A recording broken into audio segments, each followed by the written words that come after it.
Hey guys, tonight we set sail through heat, hunger, and a lot of very suspicious wildlife, all tucked into the sand-dusted pages of 1001 Nights.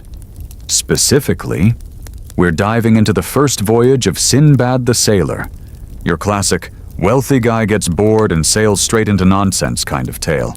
Picture it. You're lounging in Baghdad, sipping sweet tea in your sprawling courtyard while pigeons coo from the rooftop tiles. You've made your fortune, hung up your trader's boots, and now you're bored out of your mind.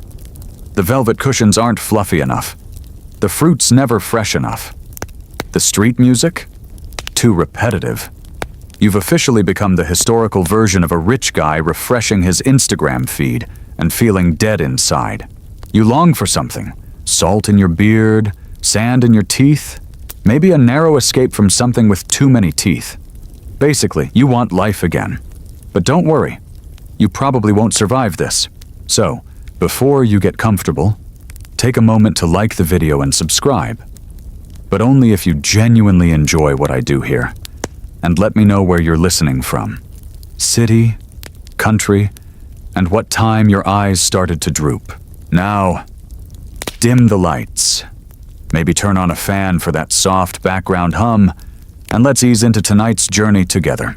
You lean back on your embroidered cushions, gazing at your fountain, the one you had imported from Egypt, shaped like a lion spitting water into a stone basin. Everything around you smells like jasmine, roasted almonds, and excess. You've got servants polishing copper for no reason, a tame parrot that speaks 3 languages, and enough spices in your pantry to choke a Roman senator. But you're restless. You start telling yourself this lie. I should rediscover the world for spiritual growth. The truth? You're addicted to stories.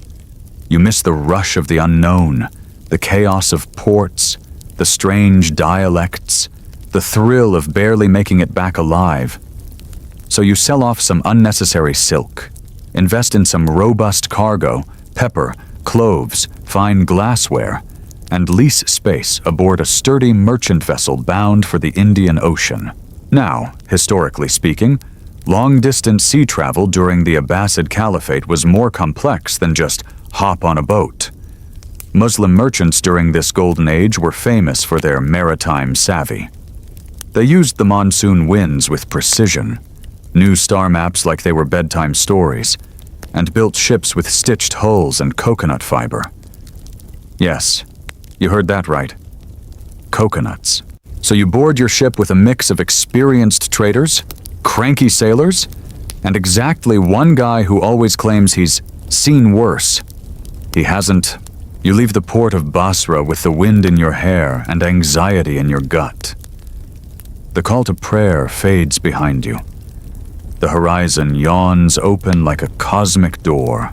A few days into the journey, things settle into a rhythm. You eat salted fish, dodge the crew's jokes about your soft merchant hands, and try not to get seasick. You share your cabin with bundles of cinnamon and crates of porcelain that rattle with every wave. The sea stretches endlessly, speckled with flying fish, and the occasional dolphin that follows your wake like a nosy travel companion. Then come the dreams, not metaphorical ones, actual sleep-twisting, salt-drenched dreams of shipwrecks, islands that whisper, and storms shaped like giant faces. You wake with the taste of sand in your mouth. Scholars still argue whether these tales are layered with allegory or if they stem from oral traders' real encounters. Exaggerated? Yes, but not entirely made up. Ancient sailors were very into storytelling, especially when it kept you awake during plague season or helped you forget that the water barrels had gone green. One evening, the captain gathers everyone around and announces the ship's course will veer slightly due to favorable winds. You nod sagely, pretending you understand celestial navigation. In truth, you're just glad someone else is steering the boat. Then comes the actual boredom. Weeks at sea with no Wi-Fi or TikTok? You learn to make entertainment from absurd things, like convincing a cabin boy that bananas are haunted, or betting who can spot land first. Spoiler, it's always the same guy, and he's wrong every time. Still, there's something soothing about the repetition. The creak of the wood, the slap of sails, the hiss of oil lamps lit each dusk. You start to wonder if this voyage will be peaceful after all. Cue the distant shout, "Land!" Excitement pulses through the ship. You lean over the edge and see it, lush, green, and rising gently from the ocean like a sleeping turtle. You drop anchor. Sailors cheer. Fires are built on shore. Spices are unpacked. Some of the crew start boiling rice. Others stretch out to nap in the sand. Someone plays a pipe. You roast fish and crack jokes about finally inventing island retirement. And then, the island moves. There's a low, volcanic growl that starts beneath your feet. The palm trees quiver. The shoreline lifts. Fire pits scatter. Someone screams, and the land begins to tilt. It isn't land at all. It's the back of an enormous sea creature. Some scholars claim it's based on the Aspidoc alone, a legendary whale island in medieval bestiaries. Fringe theories even link it to old sailors mistaking coral atolls for land during low tide. Either way, it's very real, and you are standing on its spine. The beast begins to dive. The sea explodes. People scream. Some are swept into the waves. Others cling to barrels or crates. Your sandal goes flying. You grab a piece of timber and kick furiously, gulping salt water and prayers. The ship is already moving, its sails flapping in confusion as the captain tries to round back. But you're drifting farther, caught in the pull of the creature's movement and the panicked churn of the sea. And just like that, your first voyage becomes a very lonely swim. The water stings your eyes. Salt scrapes your throat. The waves heave like angry mountains, and you're a single, shivering dot bouncing between them. You cling to a broken plank, the edges splintered but blessedly floatable. Somewhere behind you, the sea beast dives, its disappearance marked only by a wide, rolling hump and the final hiss of its tail submerging. You don't scream. There's no point. The ship's gone. The crew, scattered. You're entirely terrifyingly alone. Hours pass. The sun slinks lower in the sky, slipping from blazing gold to the color of overripe mango. You paddle in exhausted circles, trying not to think about sharks or shipworms, or what exactly just tried to pose as an island. But the current has its own plans. Just as you're sure your arms can't move anymore, something sharp bumps your side, a dark shape beneath the surface. Not a shark. Wood. You lurch toward it and discover a floating cargo crate, bloated and half open. Inside, cloves, a flask of sweet water, and an extra cloth tunic. Is this divine mercy, or just a lucky toss from the capsized hold? Historians still argue whether Sinbad's survival moments were meant to reflect divine intervention, or just exaggerated plot devices that helped ancient storytellers fill space between the disasters. Whatever the truth, you greedily gulp the water, wipe your face, and let your body go limp. The sea rocks you gently now, no longer furious. The wind shifts. In the soft haze of twilight, a dark green smear appears on the horizon. Land. Real land. This time, it isn't moving, snorting, or flinching. You fix your eyes on it, willing your soggy body toward that patch of salvation, inch by inch, breath by breath. You drift for what feels like an eternity, guided more by sheer stubbornness than seamanship. At some point, you black out. When you wake, your fingers are buried in wet sand. There's seaweed in your hair, barnacle scratches on your arms, and one seagull boldly perched on your calf. Debating if you're edible, you shoo it off and collapse face down into the beach. Congratulations, you've been shipwrecked. After a few moments of weeping, Or maybe that's just your body leaking salt. You sit up and take in your surroundings. A beach curves into thick jungle, thick with the scent of unknown flowers and something that may or may not be monkeys. The sky is a gentle blush, dotted with the first stars. You cough, spit out sand, and begin crawling inland. Let's pause here for a mainstream historical tidbit. By the 8th to 9th century CE, when Sinbad's stories first circulated, trade routes between the Middle East, India, and the Malay archipelago were thriving. These journeys were extremely dangerous, with shipwrecks common and navigation tools rudimentary at best. What kept people going? Gold. Mostly? Also, pepper, which was literally worth more than its weight in gold. So yes, if you're wondering why a rich merchant would risk his life repeatedly, the answer is that cloves were basically Bitcoin back then. Now, back to your problem. You wander inland, barefoot, wet, and increasingly annoyed that no one ever tells you what kinds of trees grow on mysterious islands. It's like every island in these stories is just jungle, which is unhelpfully vague. Here's what you see. Tall, vine-draped trees, spindly bamboo shoots, birds that sound like arguing toddlers, and something in the canopy that occasionally thuds. You spot a fruit hanging low, lime-sized and speckled with red. You sniff, probably poisonous. You reach anyway, and something hoots. You turn just in time to catch a blur of movement. A tiny monkey dashes across the path and vanishes into the underbrush, chittering like it's cursing you out. You freeze. One monkey is fine. A group of monkeys? That's a problem. Because island monkeys are clever and bored, you keep walking. Eventually, the forest breaks open. A stream cuts through the undergrowth, clean and sparkling. You dip your hands in, drink cautiously, and sit beside the water. Your limbs throb. Your stomach rumbles. You survive that night, curled beneath a tree, swatting at mosquitoes and dreaming of roasted lamb and crushed date pastries.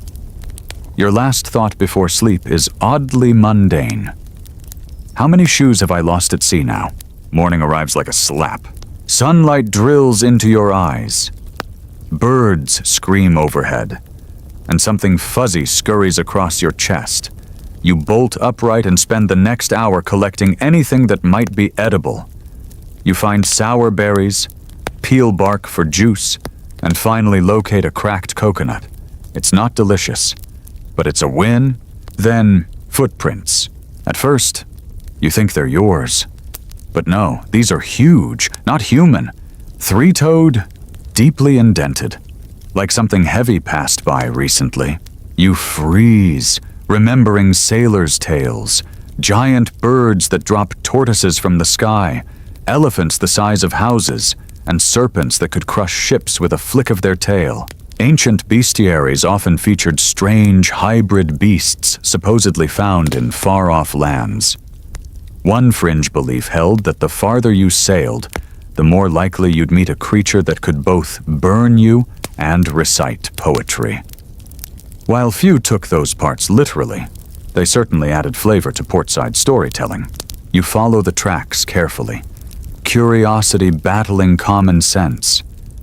They lead you around a hill, past a cluster of banana trees. Mental note, collect later. And through a patch of flattened grass. Then you see it. Up ahead, in a clearing ringed with low stones, is a shape. White, oval, roughly the size of a camel. An egg. Not just any egg, a roc's egg. The fabled giant bird of the East, known for scooping up elephants and ruining perfectly good trade caravans. You've heard tales of these birds. Long wings, cruel talons, and an appetite for large mammals. Like you edge closer, torn between awe and self-preservation. The egg is cracked open. Something recently hatched. There are broken shell fragments, a few sticky feathers, and, oh no, fresh droppings the size of your head. A shadow passes overhead. You drop to the ground instantly, heart slamming, high above, massive wings cut through the sky, slow and silent.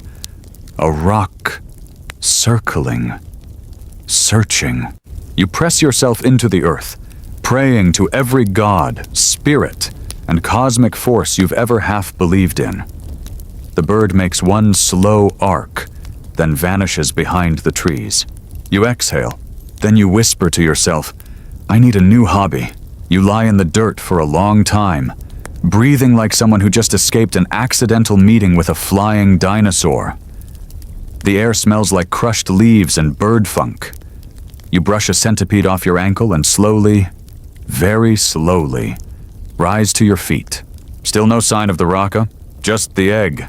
Now split clean down the middle like a cracked melon, and the unmistakable feeling that you're still being watched. Maybe not by the bird, maybe by whatever the rock's natural enemy is. You really don't want to find out what that would be.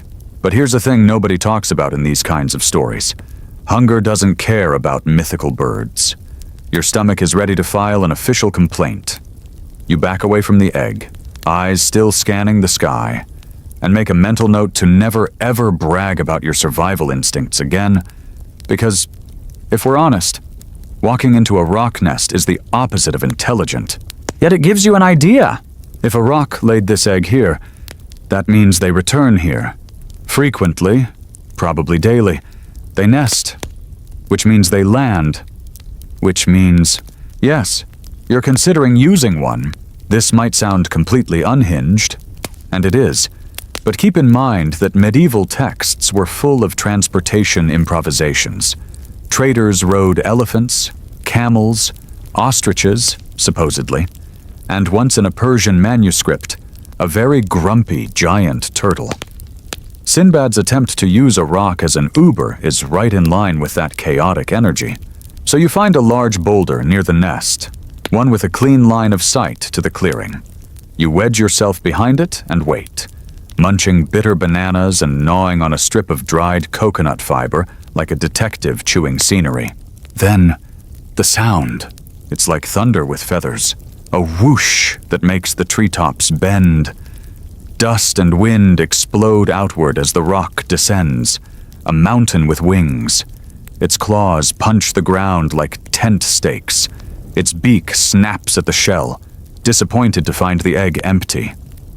And then, miraculously, it settles down, folding its wings with a creak and groan like old leather. You act fast. You gather your courage. You gather your ropes, fashioned from vines, honestly terrible quality, and you sprint toward the bird like a man with nothing left to lose. Which, to be fair, you don't. You scramble up the rock's leg. It's scaly, warm, and smells faintly of fish and wet charcoal. You tie yourself to a tuft of feathers near its leg, not trusting your grip alone. Then you hunker down, heart pounding in your ears, and whisper, "Please don't fly toward a volcano." The rock doesn't notice you, or doesn't care. When it lifts off, the world disappears. The ground vanishes in a rush of wind and green. Trees blur, rocks tumble away, your ears pop, your stomach attempts mutiny. The air becomes thinner, colder. You cling to the bird's feathers like a terrified burr. And this is the moment you realize you have no control over where it's going. None. You're quite literally winging it. Now, here's your historical snack for the flight. Ancient mariners, especially in Arab seafaring texts like those found in Akbar al-Sin wal Hind, often described enormous birds sighted over remote islands. Many scholars suspect these were exaggerated tales of large raptors, possibly real sea eagles or hornbills, seen in silhouette from below. Others say it's metaphorical, and some, naturally, still argue whether these stories preserve traces of real but extinct megafauna. But right now, you're not thinking about taxonomy. You're thinking about survival. Hours, or maybe just very long, horrible minutes, pass. You rise above clouds. You see entire coastlines. You even spot another ship far below, its sail like a grain of rice. You wave wildly, forgetting that no one is looking up for airborne merchants. Then, without warning, the rock drops. Its wings snap shut, and you plummet. You scream. Of course you do. The bird is aiming for a steep cliff wall streaked with moss and diamond-bright minerals. You're bracing for impact, bracing for obliteration, but it pulls up just in time. With a massive, thudding glide, it lands on a plateau, a wide, rocky expanse nestled between tall stone cliffs. The moment its talons grip the stone, you unfasten yourself and leap off, tumbling sideways, barely missing a thorn bush the size of a small cart. The rock screeches, maybe offended, or maybe just bored. It preens once, then takes off again, rising in a spiraling gust of feathers and wind, leaving you coughing in its wake. You've made it. You're alive. But now you're somewhere even stranger. The place smells of damp earth and crushed minerals. Jewels glitter in the rock, actual gems, like the ground's been sprinkled with shattered crowns. Small tunnels line the cliff walls. A stream gurgles quietly nearby, its banks stained red by some unknown algae. You're officially in the next leg of your voyage. You sit on a cool rock, brushing feathers and existential dread off your tunic. And then, because of course it gets weirder, you hear a hiss, a long, low one, like steam escaping, followed by another, and another. You're not alone. You freeze. The hiss echoes again. Longer this time. It bounces off the cliffs and slinks into your ears like a threat. You scan the rocky valley, barely moving, barely breathing, and there, coiled beneath the shade of a jagged outcrop, is a snake. No, several snakes, thick as your thigh, dull gray with gleaming eyes, their bodies glinting with faint, unnatural iridescence. They're not moving. Yet, your first instinct is to panic. Your second is to slowly back away. You go with the second one, feet sliding carefully over the gravel. But the thing about snakes in these kinds of places, they don't appreciate visitors, especially ones who smell like rock feathers, banana mash, and fear. One of the serpents slithers forward, tongue flicking. Another uncoils, stretching to an impossible length. And that's when you spot it. The real reason you've landed in this bizarre valley. Not the birds, not the snakes. The diamonds! They're everywhere, scattered across the ground like pebbles, embedded in cliff faces, glittering in the shallow stream, winking at you like little evil stars. You're standing in a place scholars call Wadi al-Almas, the fabled Valley of Diamonds, described in numerous medieval texts, including the Wonders of India and the Book of Curiosities. Now, historically speaking, it's likely these stories originated from exaggerated trade reports about diamond mines in India, particularly around Golconda. The real mines were dangerous, yes, but not because of mythical birds or reptilian guardians. Still, to medieval audiences, a valley crawling with giant snakes sounded just plausible enough to be thrilling. Anyway, diamonds, everywhere. And you, without a bag, you grab a flat strip of cloth and start gathering as many stones as you can before the snakes get bolder. You pocket some, shove others into your sash, and wrap a few into a crude pouch. Your fingers shake. Your breath is shallow. And then comes the real surprise, a thud overhead. You look up and see, yes, meat, a chunk of raw lamb, tied with twine, falling from the sky. It lands with a wet slap not 3 feet from your boots. Then another, and another. Soon, it's raining meat. You stand motionless in a hail of butchered goat parts, dodging flying ribs and ducking what might have once been a camel's tongue. What in the name of all spicy lentils is going on? Then it clicks. You remember the stories. You remember this part. The local merchants, unable to brave the deadly valley, drop chunks of meat from the cliffs above. The sticky flesh rolls across the ground, picking up diamonds as it goes. Later, the rocks swoop down, grab the meat, and unknowingly transport diamond-encrusted morsels to their nests. The merchants then sneak in, steal the stones, and repeat the process. It's basically the medieval version of Amazon Prime. If your courier was a predatory bird and your packaging material was mutton, you're now inside the delivery system. And that gives you another terrible idea. If the rocks are trained, conditioned, really, to grab the meat and fly off, what if you tie yourself to one of the meat bundles? Yes, it's completely ridiculous. And yes, you're probably going to die. But hey, at least you won't be snake food. So you do it. You grab the largest piece, a side of beef or maybe an entire goat. Who knows? And wrap yourself to it with vine and fabric, securing your limbs as best you can. You leave just enough slack for air. Your makeshift diamond pouch is clutched to your chest like a precious, glittering pillow. You lie there, covered in blood and goat fat, praying you don't get eaten before takeoff. Then you wait, and wait, and wait some more. The snakes begin slithering closer again, their long, sinuous bodies silent but fast. You squeeze your eyes shut and whisper things like, "If I survive, I'm opening a bakery, and I regret nothing but the dates." And then, whoosh! The shadow, the gust, the enormous talons wrapping around your meat suit with terrifying speed. Your body jerks upward, the wind howling past your ears. The rock has taken the bait. Taken you. You're flying again. The rock lifts higher, soaring above the valley, the snakes hissing far below. The cliffs blur. The sun slaps your face. You dangle like the world's most panicked piñata. But you're alive. And this time, you have diamonds. But don't start counting your gems just yet, because when the rock finally lands, in its nest, high on a craggy peak, things get complicated. Waiting there, in robes smeared with old blood and fresh greed, are the merchants.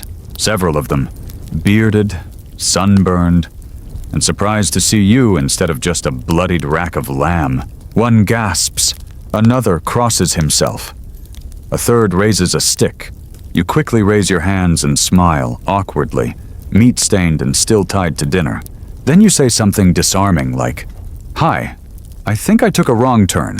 The merchants stare at you like you've grown a second head. Which, to be fair, you might as well have, since you just dropped into their diamond operation dressed in roast goat. One of them leans in, squinting. Is that moving?" You wave weakly from your meat cocoon.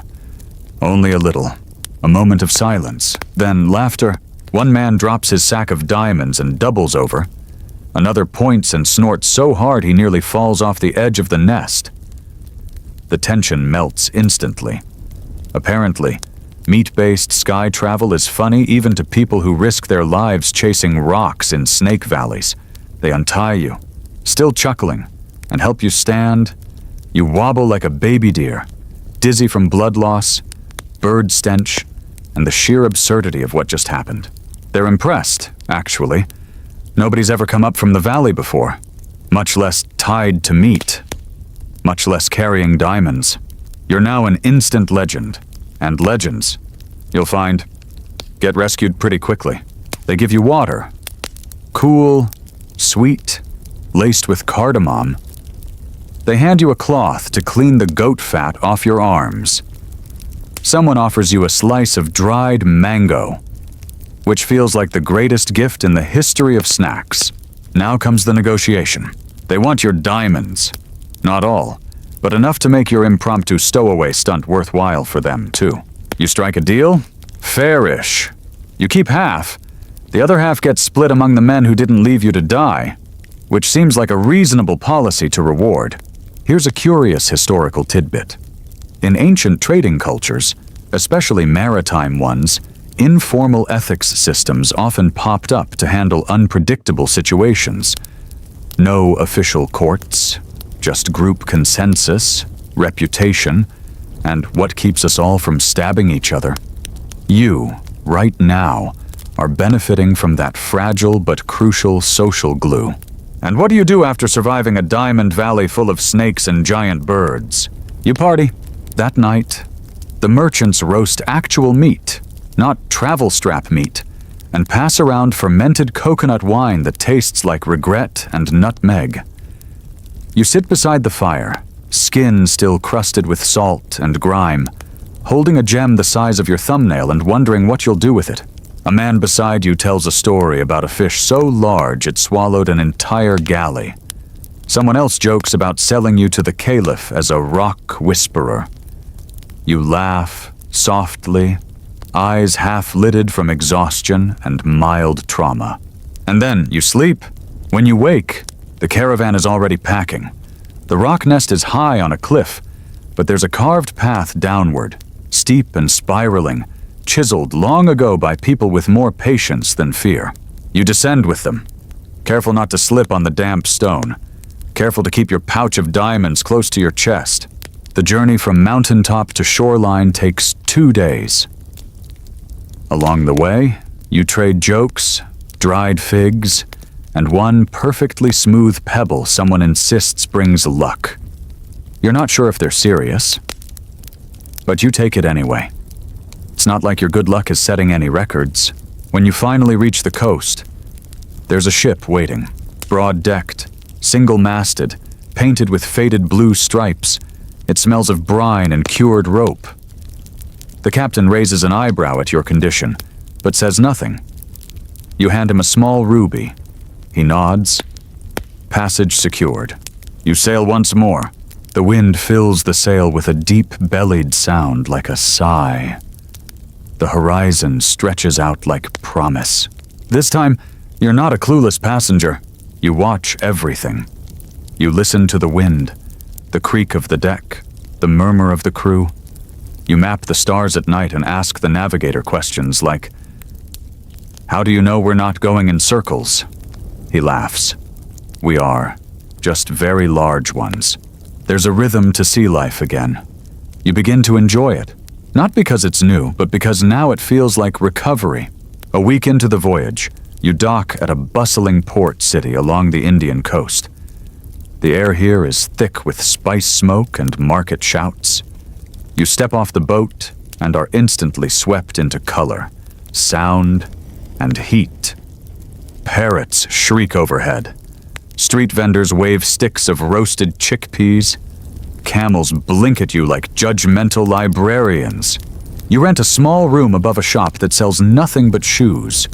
You count your remaining gems, 12 of them, plus 3 smooth stones you refuse to part with for sentimental reasons. Then you meet him, a merchant named Abu Khalid. Silver-bearded, missing 2 fingers, and entirely too charming.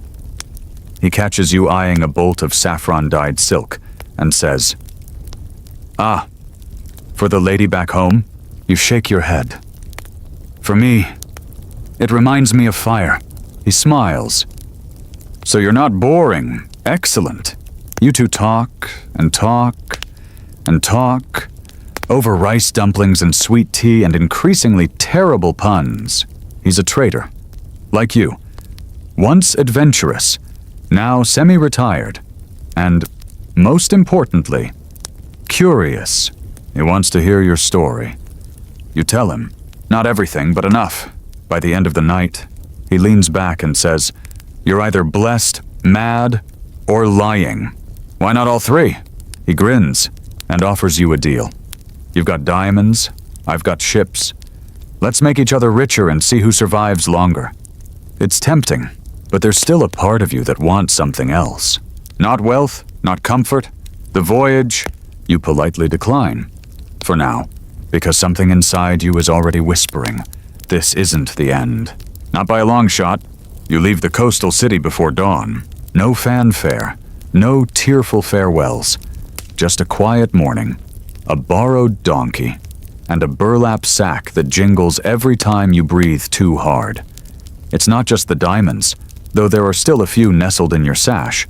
It's also seashells, coins from 5 kingdoms, a mysterious wooden spoon you're oddly attached to, and a tiny carved elephant from Abu Khalid. He said it was for luck. You're not sure whether it's lucky, but it's undeniably charming. You head inland. The path winds through villages still rubbing sleep from their eyes, past rice paddies where white herons pick through morning mist, and into deeper forests. You travel light, eat simply, every so often. You trade a gem or two for something useful. A better pair of sandals, a copper flask, a small knife shaped like a fish. You refuse to part with your last ruby, though. Not yet.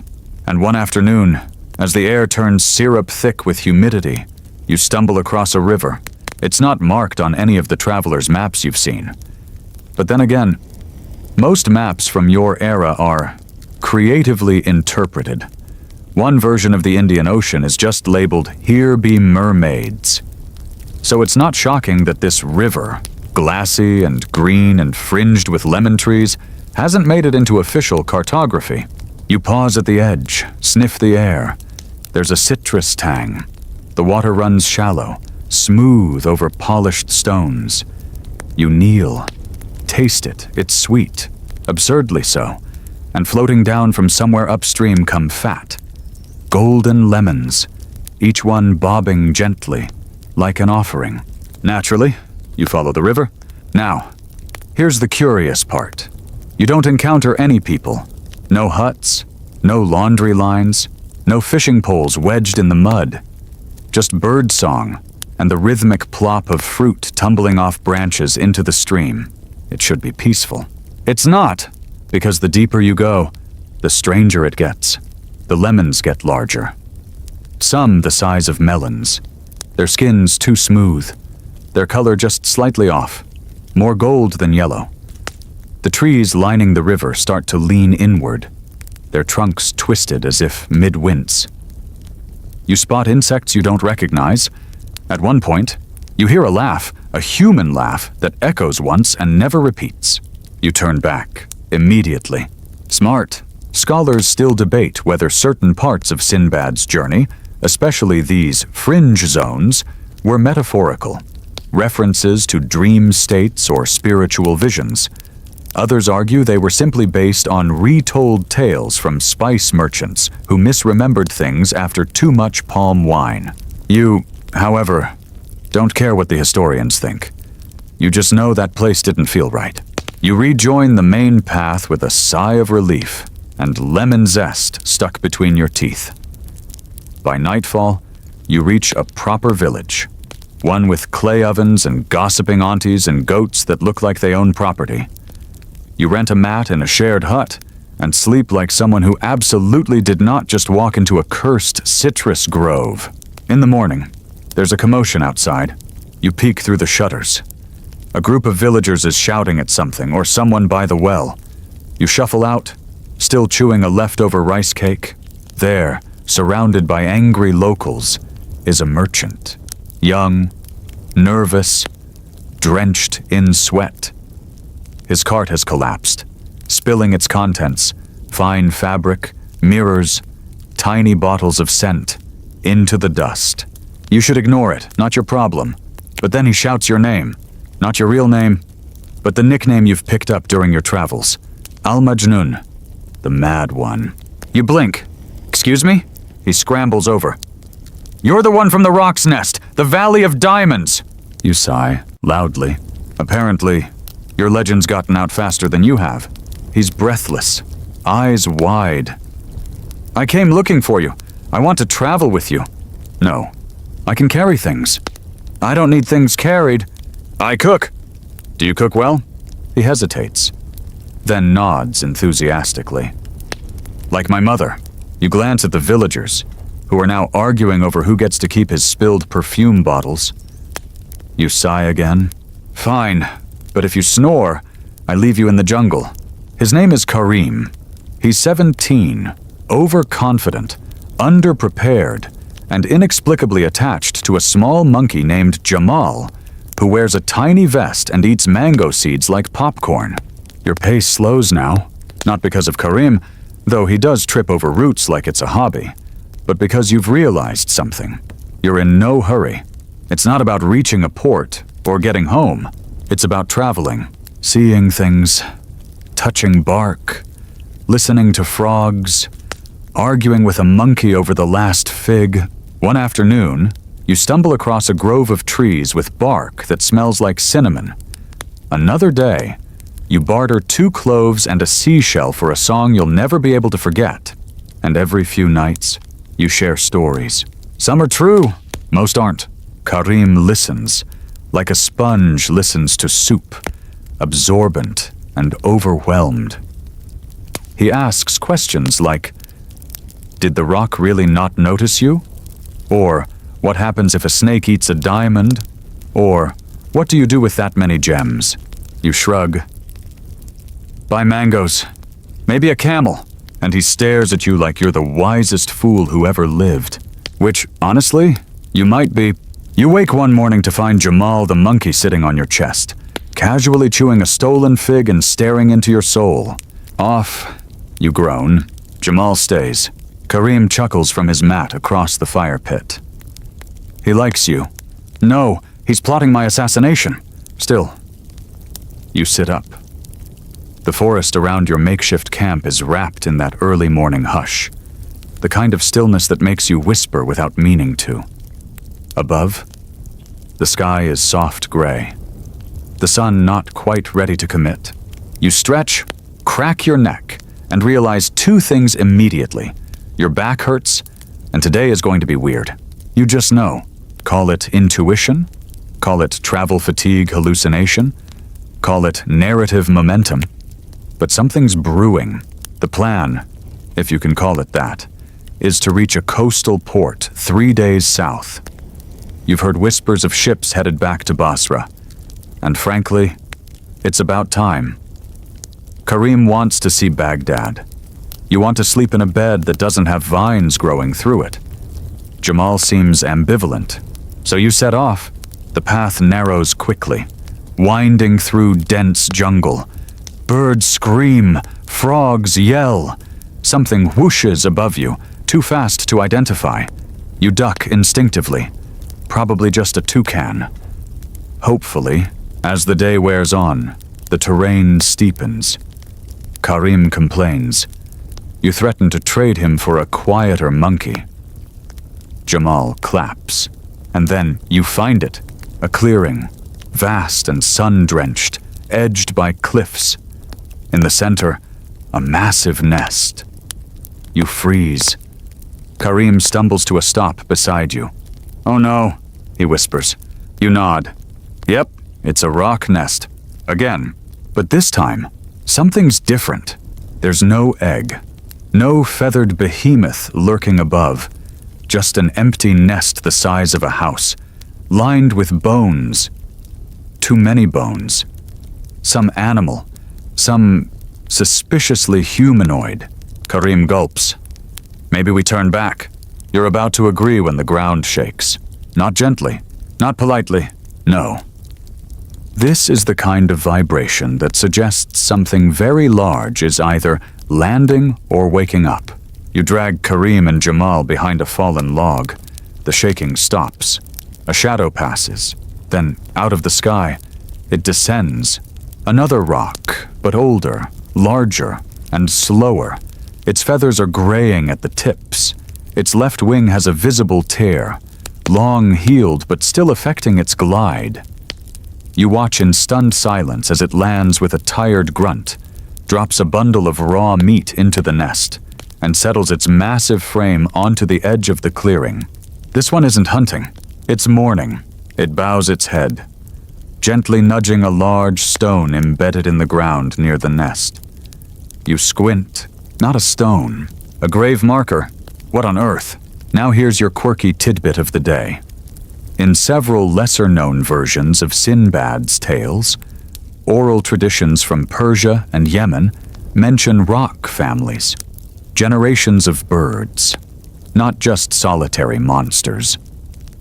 In one fringe version, a storyteller even claimed rocks mourned their dead by refusing to eat for days and dragging tokens, shiny objects, dropped bones, sometimes entire deer carcasses, into a symbolic nest.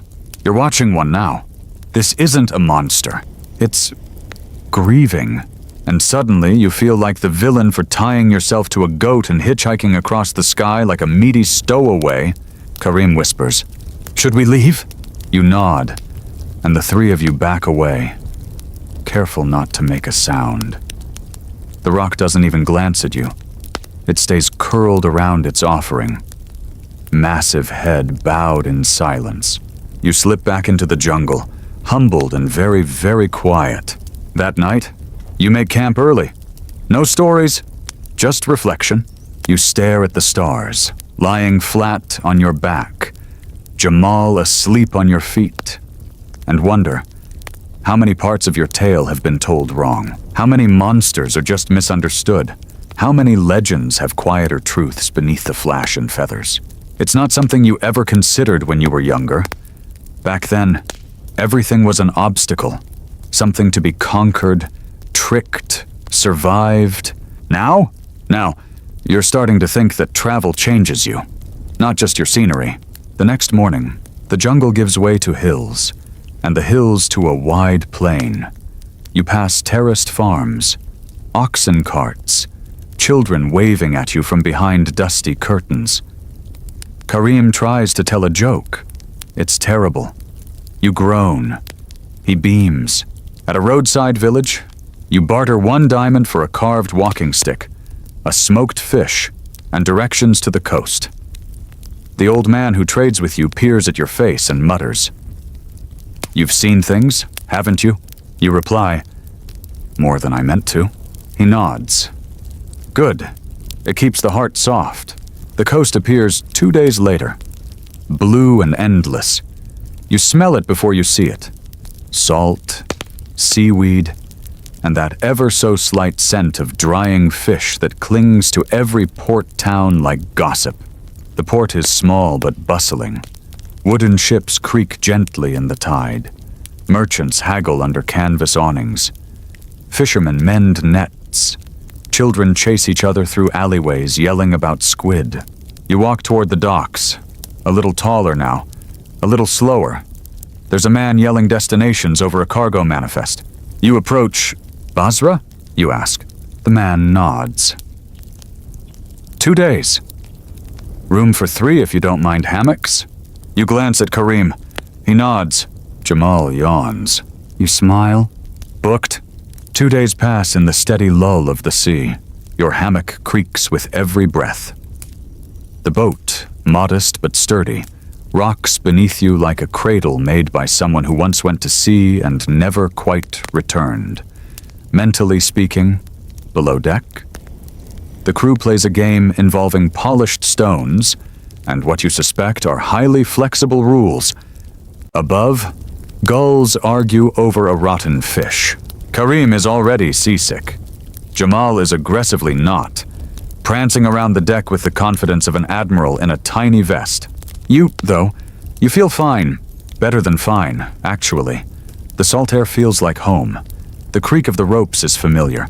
Even the damp corners of the cargo hold have a nostalgic stink to them. You're returning to Basra, but you're not the same man who left, not by a long shot. Each morning, you wake with the dawn. You've stopped dreaming of snake pits and rock talons. Now, your dreams are simpler. Citrus groves, warm fires, quiet evenings with nothing hunting you. But the sea has one more trick up its sleeve. Midway through the journey, the wind dies. Just stops. The sails sag like melted parchment.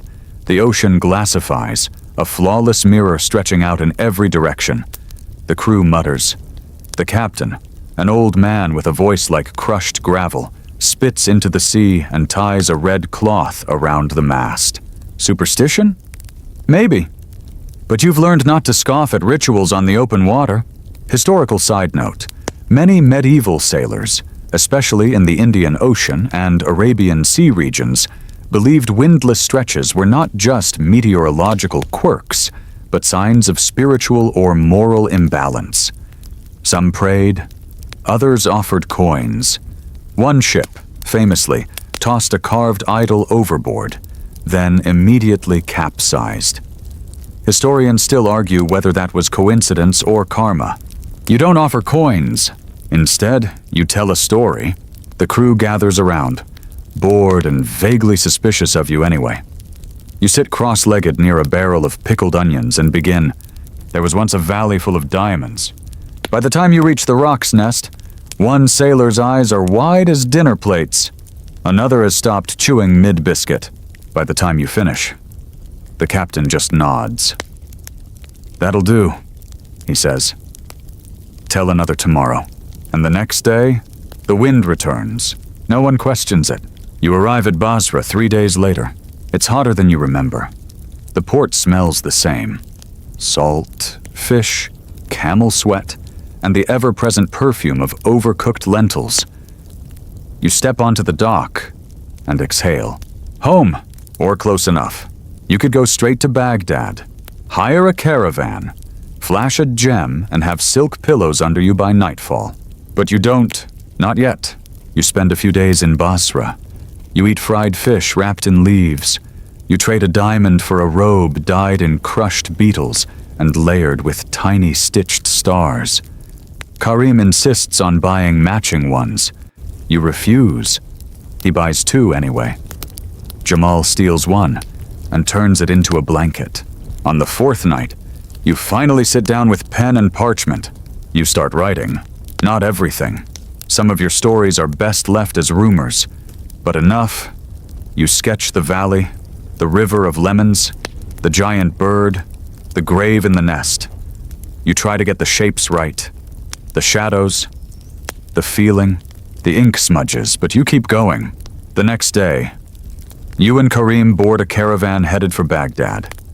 It's a slow, swaying journey. Camels are involved. You think fondly of the rock. Not that it was more comfortable, but at least it didn't smell like overworked livestock and regret. One evening, while camping under the stars, Karim asks, "So when did you know you'd survive?" You blink. "What?" "The first voyage," he says. "The island that wasn't an island, the sea, the snakes, the diamonds. When did you know?" You think, long and slow. "Never," you say honestly. "I never knew." Karim nods. "Cool." You both go back to chewing dried dates. By the time you reach Baghdad, the city seems smaller. Not physically, but in memory. The towering minarets, the crowded bazaars, the layered sounds of 100 languages overlapping. It's all still alive, but it no longer dwarfs you. You're not just a wealthy merchant anymore. You're a man with stories, and those, well, they're worth far more than diamonds.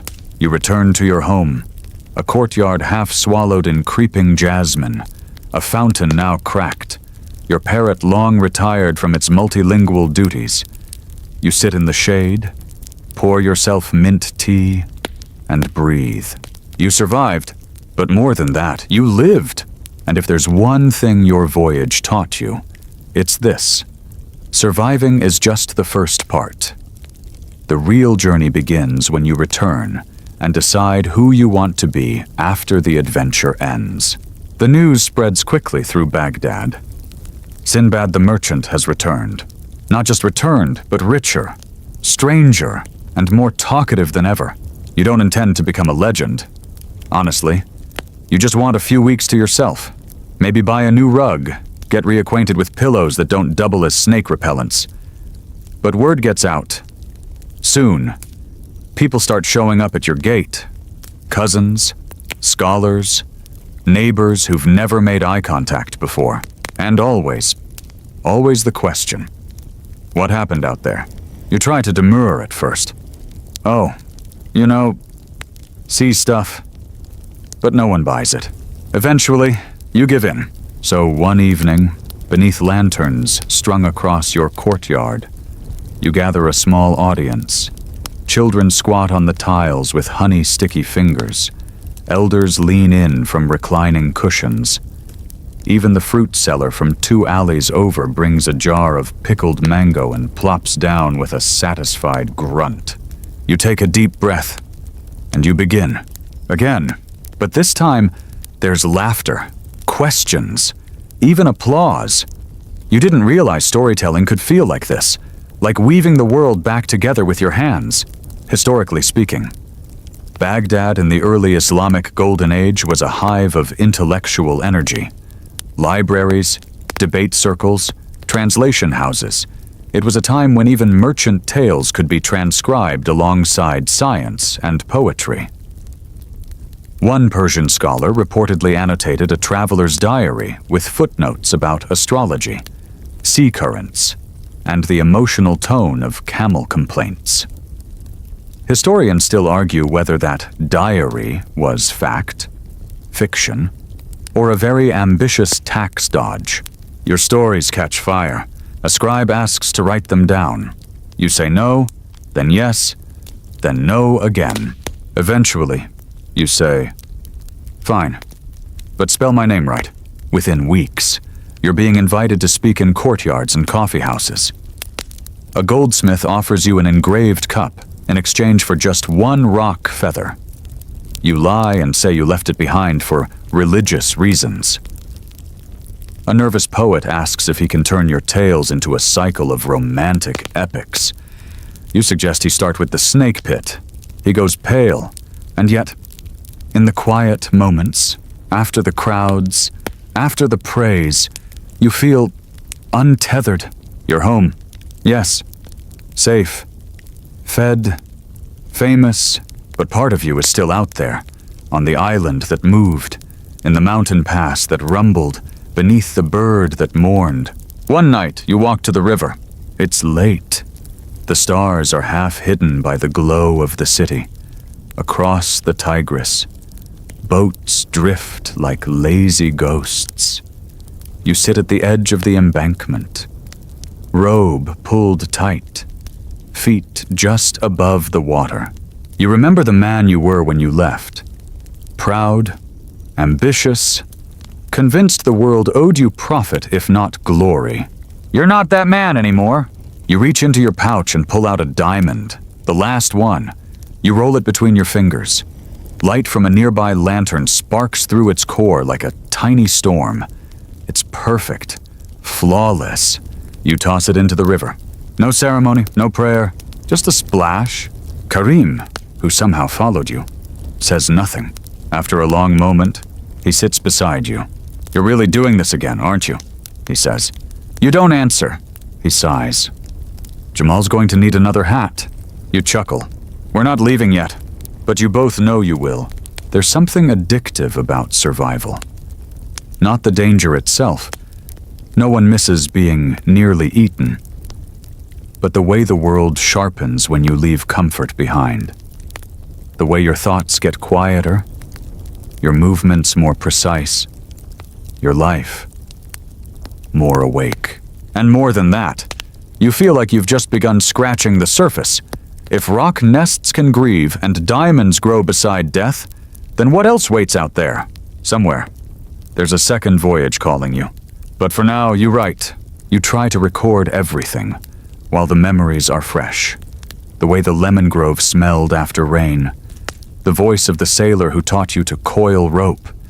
The exact texture of snakeskin slithering across stone. It's hard. Details blur. Timelines tangle. But you persist. You even include the doubts, the fear, the selfish moments you'd rather forget. Because it turns out, the best stories aren't the ones where you look invincible. They're the ones where you're real, where you change. Eventually, a courier arrives from the caliph's court. Your story has reached his ears. He wants a private retelling, possibly with desserts involved. Karim says, "If there's no baklava, we're leaving." You prepare your robe, you rehearse your lines, but you can't shake the feeling that this is just an intermission. You're still the merchant, still the voyager, still the man with sand in his pockets and seawater in his blood. And the sea? The sea's waiting. The invitation to the caliph's court is less a polite letter and more a command disguised in calligraphy. A courier in an embroidered vest hands it over with a bow so deep you worry he'll get stuck like that.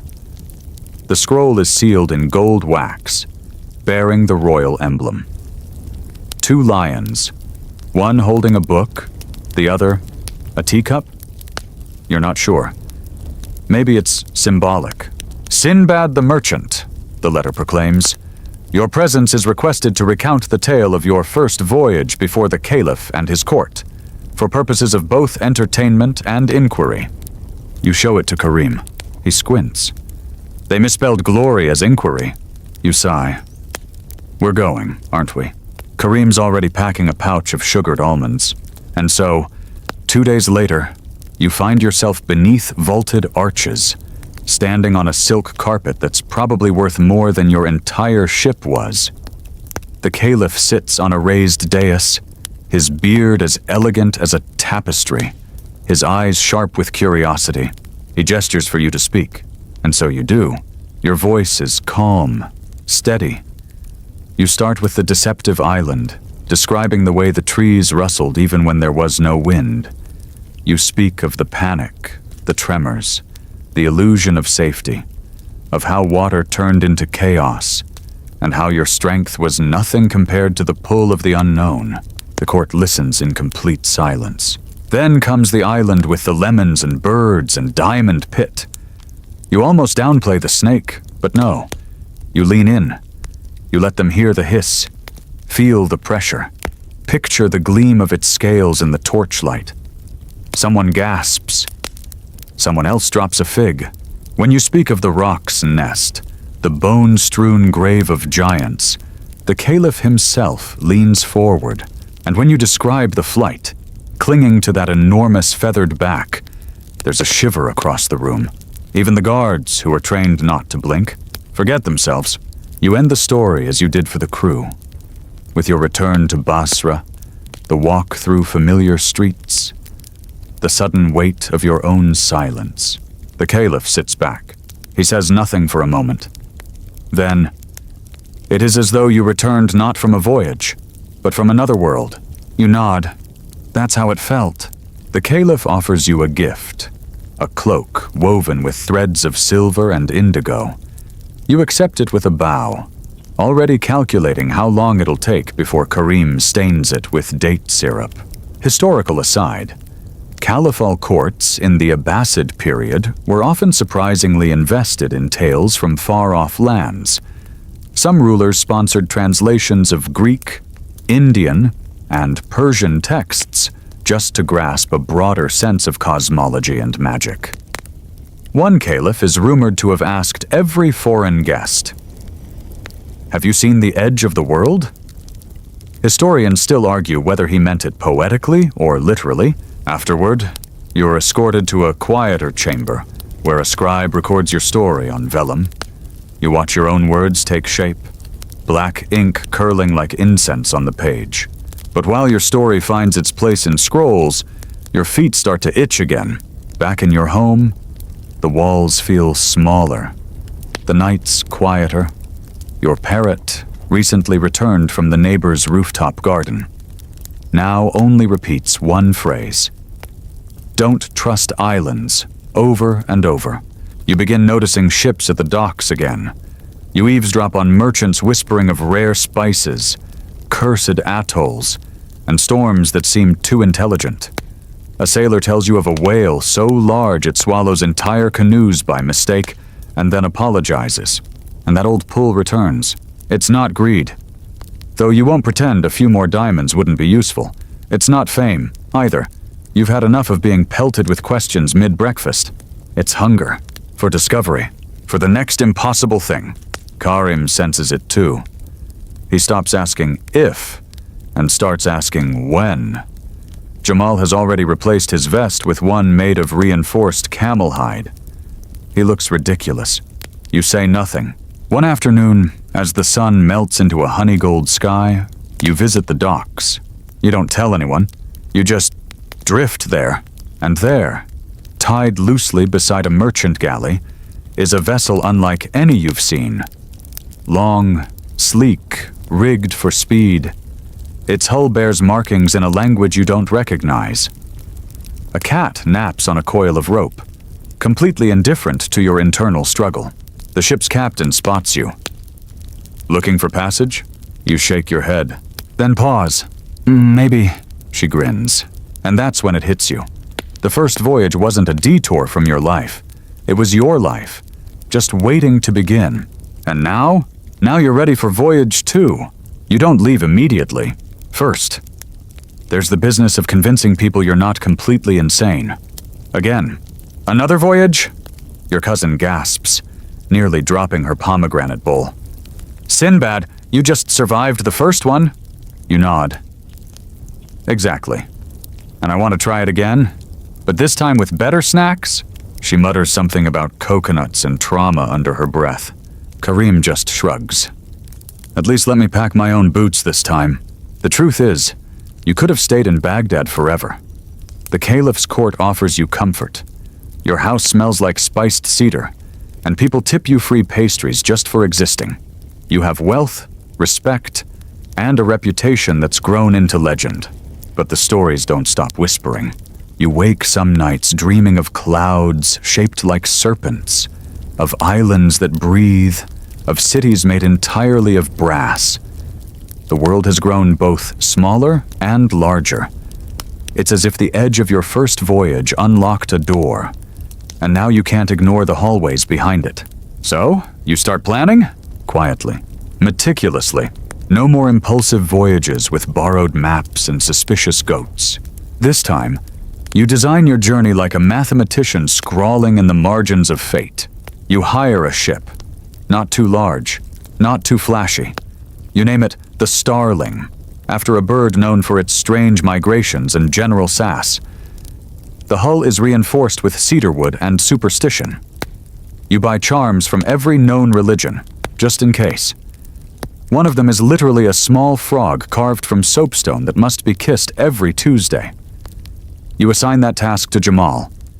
He doesn't protest. He just asks if the frog has a name. You hire a new crew, partially because you want fresh talent, and partially because your old crew refuses to travel with you again unless you pay triple hazard rates. Among the new recruits, a mute carpenter with arms like tree trunks and a collection of knives all named after dead uncles. A navigator who claims she once steered a ship with her eyes closed for 3 weeks, on purpose. A cook who doesn't believe in salt. At all. You ask him what he does believe in. Garlic, he says solemnly. Respect. Historical sidebar. Long-distance sea voyages during the Abbasid era weren't just trade missions.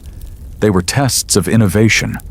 Ship designs grew more advanced with every journey, incorporating techniques from Indian, Chinese, and African maritime traditions.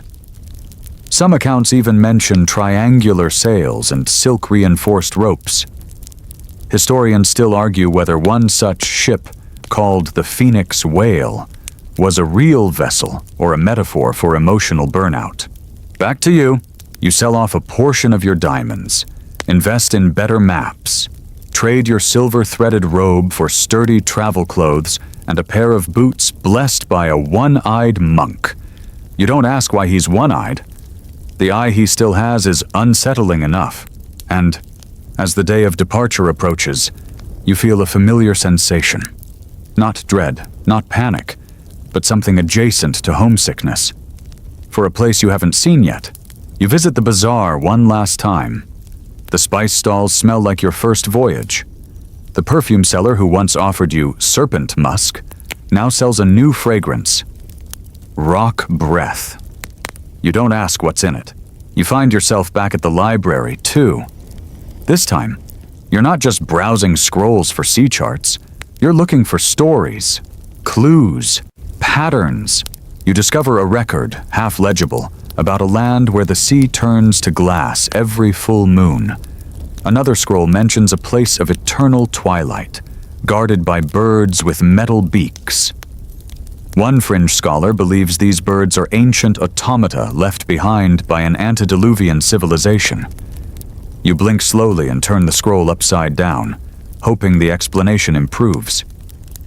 It doesn't, but still, intriguing. You note them down, Maybe they're fictions. Maybe they're waiting. One evening before departure, you sit in your garden beneath the fig tree, watching the shadows stretch across the tiles. The breeze carries the scent of something half sweet and half bitter, like memory soaked in sunlight. Karim joins you, munching on something suspiciously garlic-laden. You nervous? He asks. You think about it. Yes, you say. Good. He nods. Means you're not stupid. You laugh. Then the night deepens, and you say nothing more. The next morning, the harbor is a storm of activity. Ropes coiled, crates hauled, parrots complaining. The starling bobs gently. Eager, Jamal tries to kiss the frog discreetly. The cook argues with a merchant about dried figs versus fresh. The mute carpenter hums a tune none of you recognize. And then you hear it. The call. It isn't a voice or a trumpet or some heavenly whisper. It's the wind. It moves differently when the tide favors you. So you step aboard, and the dock, solid, dusty, safe, vanishes behind you. You don't wave. You don't need to. This isn't a farewell. It's an opening line. The sea greets you like an old friend, one that might punch you in the face if you get too comfortable. You sail out of Basra, under a sky the color of burned parchment. Clouds stretched like lazy brushstrokes above your sails. The starling cuts through the water with a quiet determination, every plank humming with purpose. You stand at the bow, hair wind-whipped, robe fluttering like a theatrical flag, trying to look competent while your stomach adjusts to the sway. Karim leans beside you, chewing a date pit. Smells like destiny, he says, then sniffs again. Or maybe the cook left the lentils out too long. The first days are calm, almost too calm. You tell yourself not to be suspicious, which is exactly what someone shouldn't do when they've previously crash-landed on a sleeping sea monster. Still, the crew is in good spirits. The carpenter carves tiny sculptures during off hours, mostly birds, sometimes ships. Occasionally, what you suspect is a deeply personal representation of anger. The navigator spends long evenings mapping stars, drawing constellations you've never seen. One looks suspiciously like a duck wielding a sword. You name it the warrior goose. Every night, you gather the crew and tell stories. Some true, some less so. Everyone listens, even the cook, who pretends to be too busy chopping onions while sneakily dabbing his eyes. Historical sidebar. Night navigation in the 9th and 10th centuries relied heavily on star charts, wind patterns, and water temperature. Some Arab navigators trained for years to identify subtle shifts in wave behavior, called wave whispers. Historians still argue whether these whispers were an actual science or just a poetic way to explain not crashing into things. Then, on the 9th night, the wind stops. Just gone. The sails sag. The ocean goes flat. The silence is so complete, you can hear your own heartbeat, or maybe Karim gently gnawing on a pistachio behind you. The crew starts to fidget. Sailors are superstitious creatures, and still water is worse than a storm. At least storms do something. You consult the navigator. She looks pale. No wind from any direction, she says, and the compass keeps spinning. You peer over the railing. Beneath you, the water is clear. Too clear. Deep down, you see flickers of silver, fish or something that used to be fish. Farther still, the faint outline of what looks like a spiral? You step back quickly. Karim joins you. I don't like that pattern, he says. Things that spiral never end well. The cook starts playing a flute. You didn't know he had a flute. You also didn't know he could play haunting minor scales that make the hairs on your neck feel like they're auditioning for a horror play. That night, no one sleeps. Not because of fear, but because you all start dreaming the same dream. It's subtle at first. Karim mentions seeing a tree that sang to him. The carpenter draws the spiral again and again in the ship's wood, eyes unfocused. The navigator swears she saw a second moon reflected in the sea. You dream of a door beneath the water, a door with your name carved into it. You don't remember carving it, but you want to open it.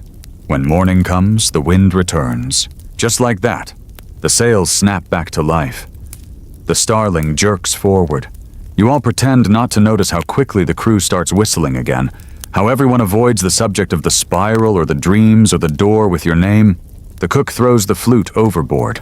Good, for 3 more days. The journey is, dare you say it, pleasant. You stop at a small coral island for fresh water. A flock of birds follows you inland, mimicking your voices with disturbing accuracy. Jamal offers one a cracker. It mimics his laugh. Everyone decides to leave. Then, just when you think you're in the clear, the fog appears. Not a fog. The fog. It doesn't drift or roll like a normal mist. It pours. Thick, unnatural, as if someone took wet silk and wrapped the entire ocean in it. The sun vanishes. Voices echo weirdly across the deck. You try shouting commands. Your own voice comes back to you, warped, uncertain. Drop anchor, you call. Your own voice replies. Why? You decide not to shout anymore. Karim grips your sleeve. Captain, he whispers, pointing. Off the starboard side, something glows. Not lanterns, not fire, something else. You squint through the gray and make out a shape. A massive form rising slowly from the water. Tall as a fortress. Silent as the moon. No waves. No splash. Just presence. It has no face. No limbs. Just a shape. Like a statue someone forgot to carve. It turns. Or maybe the fog just shifts around it. Then it's gone. Did anyone else see? Yes, your entire crew says at once. And then, like a sigh, the fog dissolves. Sky returns. Wind stirs. The ship shudders as though waking from a nightmare. You don't say anything. Neither does anyone else. You just sail forward. Later, Karim says. Remember when I said the island monster was the weirdest thing I'd ever seen? You nod. I take it back. So do you. You don't speak of the fog again. Not because you're repressing it. Well, partially that. But because there's something in the air now. A tension. Like a string pulled tight across the deck. The crew gets quieter. The carpenter stops carving. The navigator double-checks the stars every 10 minutes. Even Karim, the walking sarcasm engine, spends his time sharpening a spoon into a weapon. Just in case. Then, just when your nerves start to fray like a rotted rope, you spot land. At first, it's just a shimmer on the horizon. But as you approach, the outline sharpens into an island. Low hills, dense jungle, white sand, and a strange glow pulsing gently from its center. You should turn away. Naturally, you steer toward it. Maybe they have mangoes. You offer, half joking. Karim grunts. Or mangoes with teeth. You drop anchor just off the coast and row ashore with a small party. Jamal carries the frog talisman in one hand and a rolled-up fishing net in the other. Just in case. The cook comes too. He insists on looking for spices. The carpenter stays behind, muttering something about not trusting dirt that's too quiet. As soon as your feet touch the sand, it vibrates. Not in an earthquake way. More like the ground is humming, softly, like a lullaby sung by something enormous. You exchange a glance with Karim. This is fine, he mutters, not even convincing himself. The jungle is lush, fragrant, and weirdly organized. Vines form perfect arches. Trees grow in rows, each exactly one pace apart. Nature doesn't usually follow blueprints. Either this place is enchanted, or a gardening enthusiast went way overboard. You follow a trail of carved stones, each marked with spirals. Yes, that spiral. It's the same one the carpenter's been drawing ever since the Stillwater night. You try not to think about it. After a while, the path opens into a clearing and you stop. In the center is a structure. Not a temple. Not a palace. Something older. It looks carved straight from a single block of volcanic glass. Smooth and black with veins of light pulsing inside. A door stands open. You consider leaving. Then Karim says what you're both thinking. If I were a sea god about to test someone's ego, this is exactly the trap I'd build. So obviously, you go in. Historical sidebar. Many pre-Islamic cultures believed that certain islands were sacred crossroads, places where the boundary between worlds thinned. Stories from the Indian Ocean to the South China Sea speak of listening stones and talking winds that only revealed themselves to lost or stubborn travelers. Historians still argue whether these accounts were allegorical or just very creative ways to explain tropical hallucinations. Inside the structure, the air is cool, not cold, cool, intentional. The walls glow faintly with runes you don't recognize but instinctively understand. You press your hand to one, and it flares briefly, recognizing you. Karim mutters. Great. The building likes you. That never ends well. Deeper in, you find a chamber. In the center, a pedestal. On it, a box, carved from bone-white stone, etched with the spiral again, sealed with silver clasps. You can practically hear it, thinking. You shouldn't touch it. So of course, you touch it. The moment your fingers graze the box, your vision snaps. You're not in the chamber anymore. You're everywhere, floating through stars, sinking beneath oceans, walking endless deserts with 100 versions of yourself. Each older, or younger, or strangely lizard-like. You see cities of glass shattered by sound, islands that fly, and towers that scream when the moon is full. And then, you hear your name, whispered by something vast and lonely. It says, keep going. Then, as suddenly as it began, it ends. You're back in the chamber, still touching the box, which is now open. Inside, a stone. Simple, smooth, blacker than the void, lighter than air. It hovers half an inch above your palm when you pick it up. You close the box, place the stone in your satchel, and walk out. No one asks what happened inside. You don't offer. Back on the ship, you find the carpenter carving again. This time birds in flight, no spirals. The navigator points west. Storm's coming, she says. But it'll push us somewhere important. Where? She shrugs. Nowhere anyone sane would go, Karim sighs. So, basically Sinbad's entire vacation plan. You laugh. The wind rises. Sails tighten. The starling moves again. And somewhere below deck, the stone hums. Not a warning. Not a threat. Just a promise. The storm doesn't hit immediately. It creeps in. First, the clouds drift in low, like they're eavesdropping. Then the sky darkens one shade at a time, like someone slowly turning down the brightness on the world. The wind doesn't howl, it builds.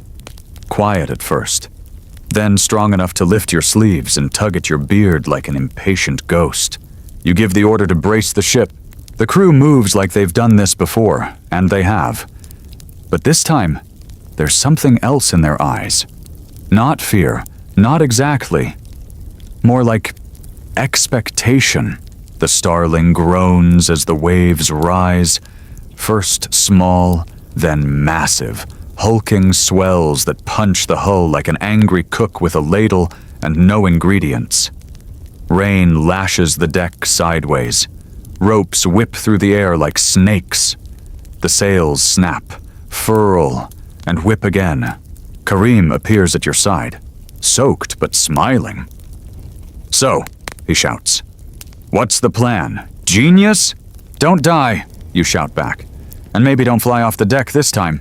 Once. You cling to the rail as a wall of water barrels toward you, big enough to qualify as its own zip code. You do not scream. Not because you're brave. You just don't have time. The ship rides through the wave. Miraculously, it stays upright. For now, historical fact. Ancient Arab sailors were experts in storm navigation, often using triangular lateen sails and reinforced hulls to survive monsoon tempests. Their techniques were passed orally for centuries, mixed with poetry, superstition, and, occasionally, rumors of divine intervention. Historians still argue whether certain survival stories were miraculous truth or expertly exaggerated humble brags. Then the lightning begins, not flashes. Bolts! Jagged white fire splits the sky. One bolt cracks so close. You smell scorched salt. That's when you see it. Out beyond the rain and chaos, a shape rising from the water. It isn't another monster. It's a ship. But not just a ship. This one is enormous, towering, gleaming gold in the lightning bursts. Sails trimmed in violet. Hull carved with thousands of tiny faces. It moves without wind, cuts through the sea like it owns every drop of it. Karim stares. Please tell me that's our rescue. You're too busy staring to answer? The ship pulls alongside yours, close enough that you feel the pressure of its presence. But no anchor drops, no rope thrown, just a voice, deep and echoing. Child of salt and sand, do you carry the stone? The crew freezes. Karim mutters, tell them we're closed. You reach into your satchel and pull out the stone. The moment you do, it glows, dull and steady, like it's responding to a roll call. The voice speaks again. Then you may pass. Suddenly, the sea parts. Not in a metaphorical sense. The ocean literally splits. A corridor of dry seafloor opening like the world is cracking its knuckles. The starling is pulled forward, slowly, down this impossible trench. Jamal crosses himself. The cook sobs into his spice pouch. You oddly feel calm. The trench winds deeper. Walls of coral rise on either side, studded with the bones of ships and things not built by human hands. A silver eel the size of a bus stares at you from behind a pillar. It winks. You try not to blink back. Eventually, the trench ends in a massive cavern beneath the sea, air thick and humming. Bioluminescent vines creep down like chandeliers. A city sits in the middle. Yes, a city. Domes of polished shell, towers of ivory, roads paved in shimmering blue tiles. Statues stand on every corner. Fish-headed gods, bird-winged women, creatures too strange for names. You dock at a platform shaped like an open hand. Nobody speaks. A figure steps forward to greet you. She is tall, radiant, skin like moonlight, hair that drips water even though the space is dry. Her eyes are solid black, like staring into the sea at midnight. I am Althira, she says, voice soft and ancient. You brought the stone. You nod, numb. She gestures, and the stone floats from your hand, spinning slowly in the air. It hums louder now, matching a frequency only your bones understand. She places it in a hollow on a pedestal at the city's center. A tremor runs through the ground, then silence. Althira turns to you, balance restored. You blink. That's it? She smiles. You expected a parade? Well, you won't remember this, she says. What? Too late. The world blinks. You're back, on your ship, in the middle of calm waters, no trench, no city, no glowing vines or coral statues. Just sky, sea, and the fading smell of rain. The crew looks around, dazed. Did that happen? Jamal whispers. Karim shrugs. I hope not. But your satchel is empty, and the stone is gone. You look up. Far in the distance, the golden ship is sailing away, already half dissolved into mist. You turn back to the sea. And steer home? You don't talk much on the journey home. Somewhere along the way, the winds turn gentle, the waves roll soft, and the crew settles into the kind of silence only earned by people who've seen too much to explain. The sea, for once, does not fight you. It just lets you go. Karim spends most days staring at the horizon like it owes him answers. He sharpens his spoon blade into a fork blade, because balance is important, he says. The cook makes quiet stews that taste a little like homesickness. And the carpenter? He hums, not words, not songs, just hums. Soft, circular melodies that sound eerily like the hum of the stone before it left. You reach the coast of Basra in the early morning, shrouded in mist. The harbor is waking up, callers shouting prices, gulls doing their usual screaming in the wind act. You dock with little fanfare, no cheering, no trumpets, just a gangplank and a quiet promise that no one will ever really believe what happened. You step off the Starling with sand still in your shoes and salt in your teeth. The city feels both too small and too loud. Perfume and sweat and roasted lamb flood your senses. It's overwhelming and oddly comforting. Karim claps you on the back. "Next time," he says, "we go somewhere boring, like a date farm. Deal." You reply, knowing full well there will be a next time. You're cursed with curiosity and just lucky enough to survive it. You return home, a little richer in coin, pearl scraps and odd gems from wrecked islands, but infinitely wealthier in stories. You sleep for days, half dreaming of golden ships and underwater cities and stars that hum your name. When you wake, the city feels different, narrower, less mysterious, a little dull. So you write, you map, you study winds and omens and boat designs. You talk to camel merchants who swear the desert has moving castles, and you believe them. Of course you do. Historical curiosity. Sinbad's tales were likely inspired by real sailors from the Abbasid era, traders who crossed the Indian Ocean, interacted with African, Indian, and Southeast Asian cultures, and returned with wild tales. Some historians suggest Sinbad may be an amalgamation of several real figures, while others argue he was always meant to be metaphor, a symbol of insatiable wonder. No one agrees. And honestly, that's the most Sinbad thing of all. One evening, a child asks you, "Did you really fight a sea dragon?" You smile, pause, then say, "No." She frowns. You lean down and whisper, "I negotiated with it." She beams. The myth grows. That night, as you watch the stars from your roof, you swear one of them flickers, just for you. The same flicker as that floating stone. The same shimmer as that impossible golden ship. And just like that, you're planning again. One last voyage. Just a small one, probably. And now, let the waves settle. Let the winds soften into whispers. Let the salt in your hair and the weight of sea-worn wood fade into something dreamlike. You're no longer on a ship, no longer bartering with sea kings or crossing trenches carved into the ocean floor. You're here, safe. Still, your fingers unclench from the rigging. Your knees forget the rhythm of the rolling deck. The hum of ancient stones becomes no more than the hush of your breath. And if you listen closely, really closely, you might still hear the lull of the sea. Not a call to adventure this time, but a promise of peace. Whatever you brought back from that voyage, whether gold or wisdom, maps or scars, it's enough.